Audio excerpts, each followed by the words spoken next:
America's economy seems to be bouncing from one crisis to another. In March, massive bank failures and a federal bailout. The really important headline is that the banking system is safe. You're seeing the consequences of bad policy decisions. This week, we hear from both parties in Congress trying to handle a roller coaster economy and falling consumer confidence. It's hard to have confidence in the same people who've been very wrong about important things in the past. One of the biggest battles in sports is over who should be allowed to compete. There was an individual that was previously competing in the male category, was now going to be shifting over and competing in the female category. I ended up losing. We take a look at some of the flashpoints in the debate. Anyone who has a Y chromosome or has gone through male puberty, it ruins the integrity of sport to allow them to compete with women. They're speaking from their transphobia. We hear from athletes and look at the facts of where and who will be allowed to compete. You wouldn't expect to see this many tourists in what was once the murder capital of the world. Nervous for our safety. The impression of it was that it's not a safe place to go. We visit a place where a history of danger and drugs has become one hot fascination.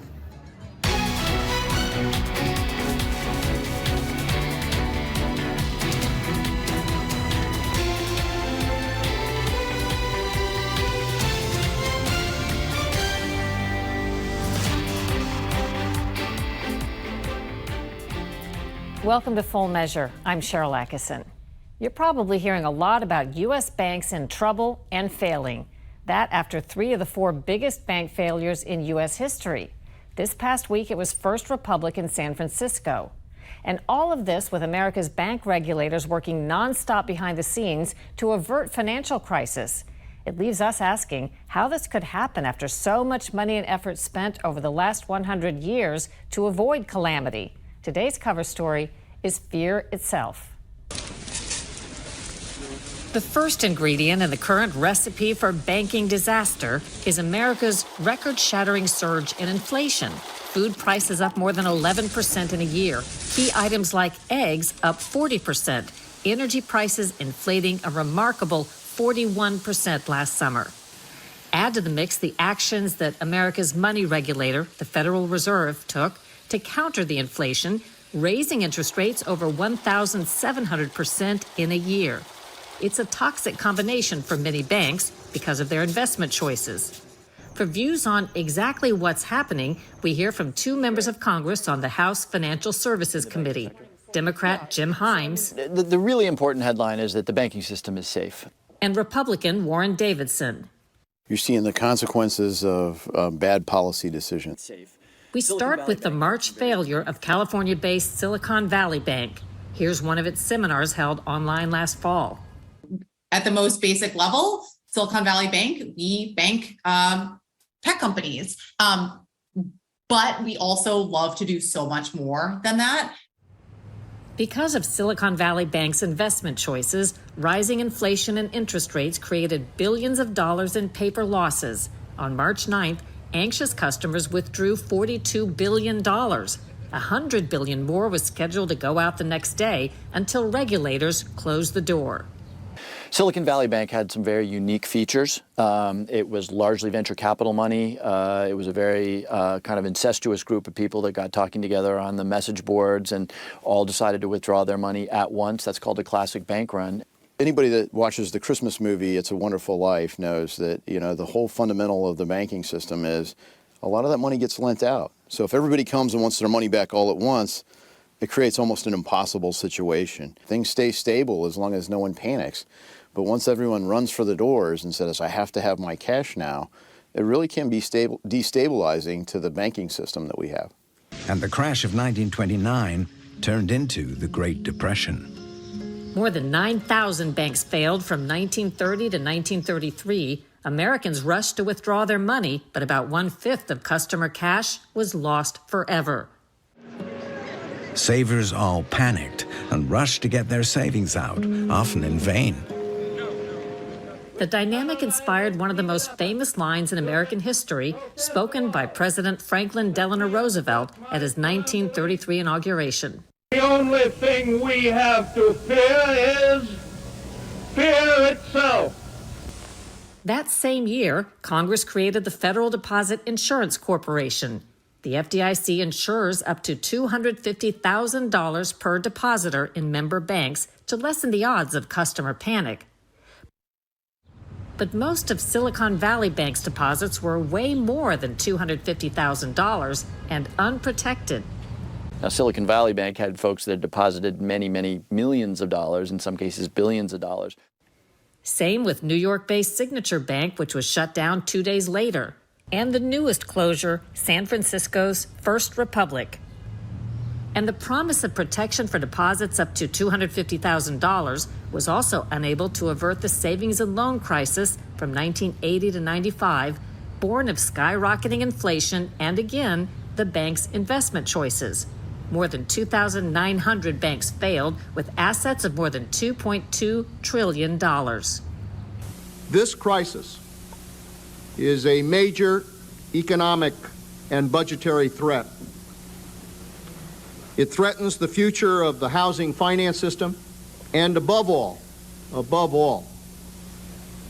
it causes people to doubt the safety of financial institution deposits. Next, from 2007 to 2014, a mortgage and financial crisis took out more than 500 banks with assets nearing $1 trillion. That included the largest bank failure in history, Washington Mutual. And Congress passed a $700 billion plan to bail out big banks at taxpayer expense. Bear Stearns was forced to take an emergency loan funded by all of us. President Bush tried to make light of a grim situation. Seems like I showed up in a interesting moment. If public confidence is key to avoiding panic and financial chaos, it doesn't help that today's regulators have proven shockingly wrong, says Davidson, the Republican. He and many others warned 3 years ago that mass government spending was causing a critical inflation problem. Some people in the administration, some people in the Federal Reserve, some people in the Treasury said it wasn't.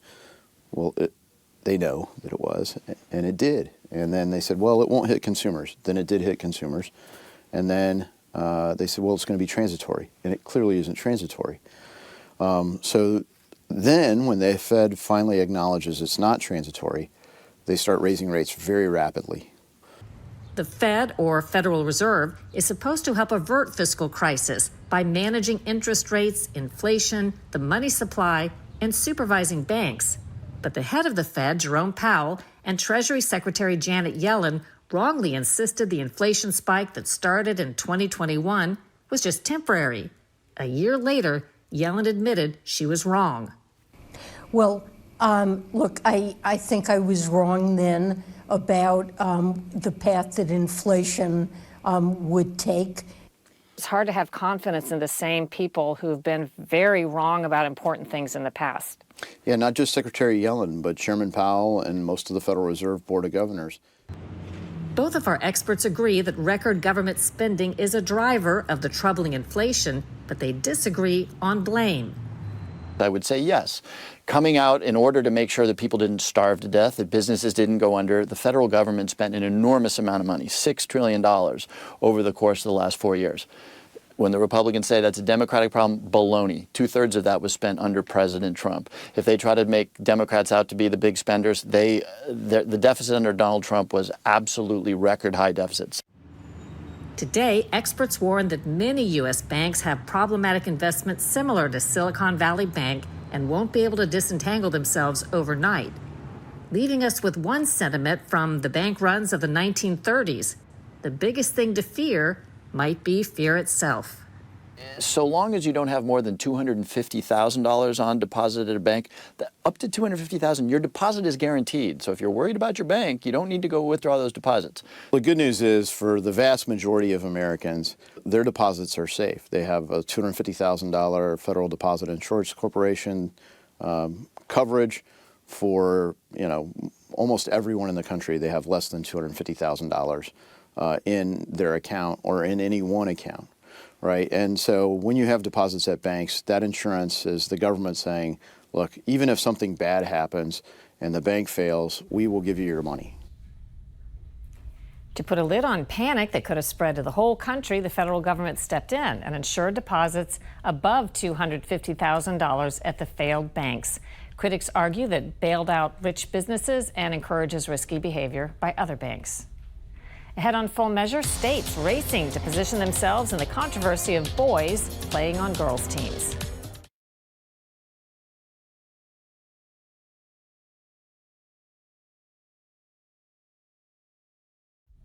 The debate over males playing on female sports teams as transgender athletes is growing louder and sometimes more confusing. Now many states are weighing in to propose or pass a rapid fire of laws on the topic. Lisa Fletcher has the latest. The first exchange is underway. Linnea Schultz in the red shorts and white jersey was a lightning bolt of a runner on her women's college track team. I ran collegiate track for 4 years at Southern Utah University. I like to think that I was a good competitor. I broke 8 school records at my university, and I ended up leaving, I think, a pretty good legacy for myself. For all of her accomplishments, Schultz still wrestles with a loss at a 2020 championship race. In the final leg of the relay, her teammates ran against a competitor the likes of which few in college sports had previously encountered. For 3 seasons, before facing Schultz and her teammates, Jonathan Eastwood ran for the University of Montana's men's team. By 2020, he had transitioned to June Eastwood and was running for the women's team. What I experienced, that was an unfair situation. I ended up losing, and my team ended up losing to this individual. There have been numerous cases where elite female athletes have lost to men who've transitioned to a female identity. In mixed martial arts, female fighter Erica Newsom on the right faced transgender fighter Fallon Fox on the left. Fox knocked out Newsom in less than 40 seconds. Fox later pushed back on any notion the fight was unfair in this CNN interview. I say that it's completely fair. The medical community stands behind me in that there's no unfair competitive advantages. A transgender weightlifter featured in this Vice News documentary, J.C. Cooper, who used to be Joel, was banned from competing against women. Cooper sued USA Powerlifting and recently won the right to compete. The organization plans to appeal. In high school athletics, a North Carolina school board canceled the remainder of its girls' volleyball games against another school after a biological male, now identifying as female, spiked the ball into a girl's face. That injured player, Peyton McNabb, spoke about the incident with North Carolina state lawmakers. I suffered from a concussion and neck injury that to this day I'm still recovering from. Allowing biological males to compete against biological females is dangerous. And in March, champion women's cyclist Hannah Ahrensman quit the sport after losing a race to transgender rider Tiffany Thomas. In a brief to the Supreme Court to show support for keeping women's athletics strictly for biologically born women, Ahrensman wrote, "I feel for young girls learning to compete who are growing up in a day when they no longer have a fair chance at being the new record holders and champions in cycling because men want to be in our divisions." States are taking up the issue on their own. 21 passed laws banning transgender girls from playing on girls' teams, including Kansas, where lawmakers overrode multiple vetoes and banned male students between kindergarten and college from playing girls' sports teams. And Wyoming, where students of the male sex are banned from competing on a team designated for students of the female sex. Meanwhile, a West Virginia law requiring sports team participation from middle school to college to be based on biological sex was put on hold by the Supreme Court last month without explanation. And with competing bills in the state House and Senate, North Carolina could soon become the latest state to ban males from playing on girls' sports teams between middle school and college. They say there's an unfair advantage. And people who say that, they're speaking from their transphobia, not from the facts. As a trans athlete, Carly Webb, who now identifies as female, says she's lived the debate over people born male playing on women's teams. And it's intercepted. Webb, seen here running for a touchdown, is also a journalist with Outsports. She met with us after playing the season opener for Connecticut's all-women's tackle football team, the Reapers. Touchdown, Reapers. Is there a physical gap, though, between women and trans women in terms of just your strength and your ability? You can't say that definitively because every body is different and every body is different. When you line up 20 people, for example, look at a team picture of the team I play for. There are many different body types across the spectrum. The Biden administration has proposed new rules permitting transgender athletes to join school teams of their choice, with exceptions to ensure fairness and prevent injury. The exceptions displeasing transgender advocates. Former University of Kentucky swimming star Riley Gaines has been outspoken about protecting women's sports. Lately, she's been on a college speaking tour, partially propelled by her experience racing Leah Thomas, who competed on the men's swim team as William at the University of Pennsylvania the first 3 seasons of his college career, before joining the women's team in 2020 as Leah her senior year and shattered records. I feel anyone who has gone through male puberty, which again proves my argument is not transphobic, because anyone who has a Y chromosome or has gone through male puberty, it ruins the integrity of sport to allow them to compete with women. Though the students gathered for her speech at San Francisco State were generally peaceful, the situation outside was heated. Gaines says she was forced to barricade herself in a room before emerging into a hallway of protesters before police could escort her from campus. Would having a separate category in athletics for transgendered women solve the problem? I don't know if the answer to this would be having a separate category. I think that right now we need to look at how we're going to protect women and then figure out how we're going to create inclusive solutions for all.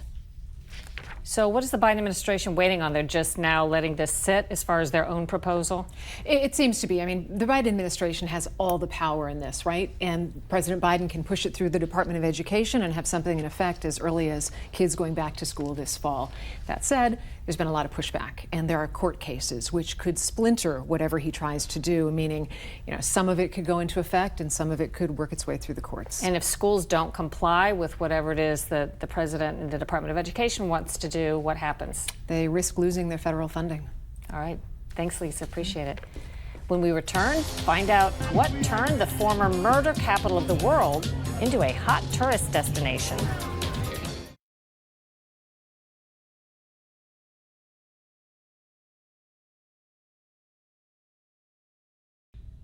Not all that long ago, Medellin Colombia was called the murder capital of the world and best known as the epicenter of the violent war on drugs. But there's been a stunning turnaround in one of the Western Hemisphere's most notorious cities. Scott Thuman takes us there to see how it happened.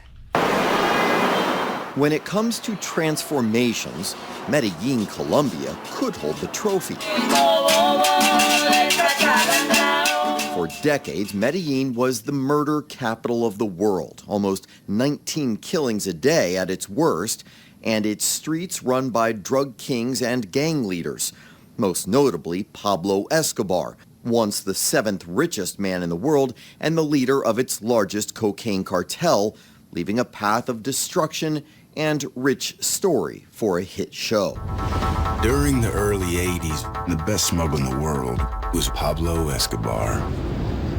These days, tourists line up to take photos at his gravesite, and the curiosity of a chaotic past enough to entice visitors like Lara Fuhrer and Blaine Tannenbaum from California. You were saying that when you told people you were coming here, different reactions.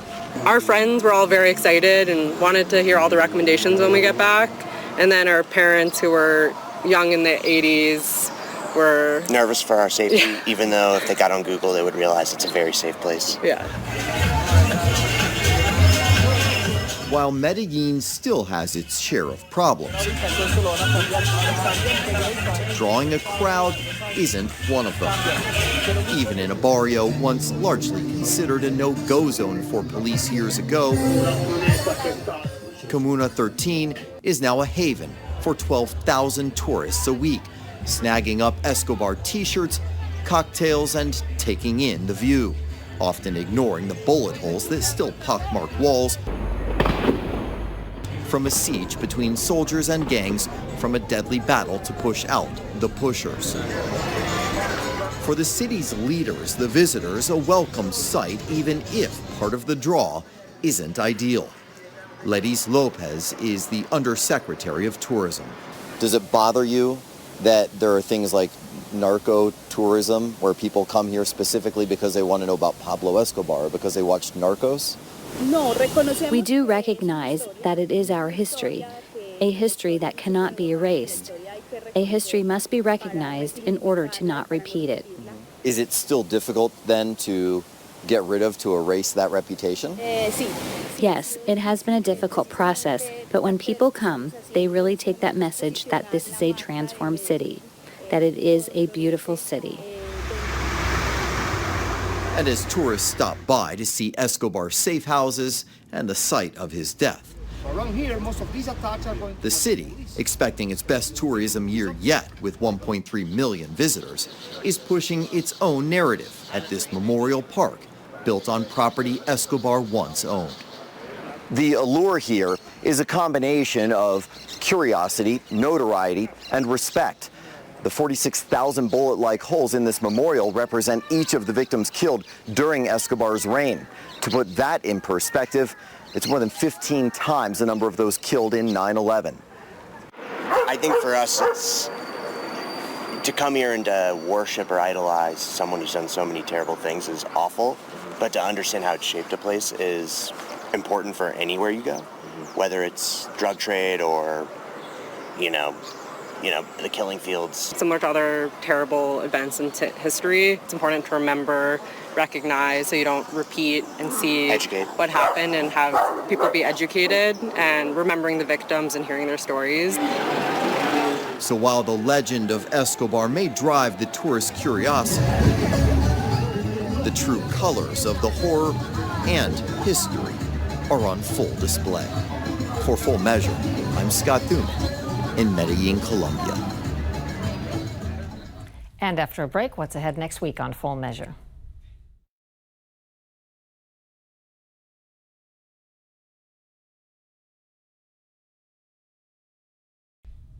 Coming up next week on Full Measure, many in the media claimed without evidence there was no reason to suspect any issues with the 2020 election. But when we examined the record that's been established since, we found a lot to raise eyebrows about. And a lady walked up, had a ballot in her hand. Guillermo Fuentes received her ballot, opened it up, wrote on it, deciding who they're going to vote for, signed the name, and closed it. A hard look at the real fallout after the 2020 election as we push into the 2024 presidential race. A Full Measure investigation next week. Until then, thanks for watching. I'm Sharyl Attkisson.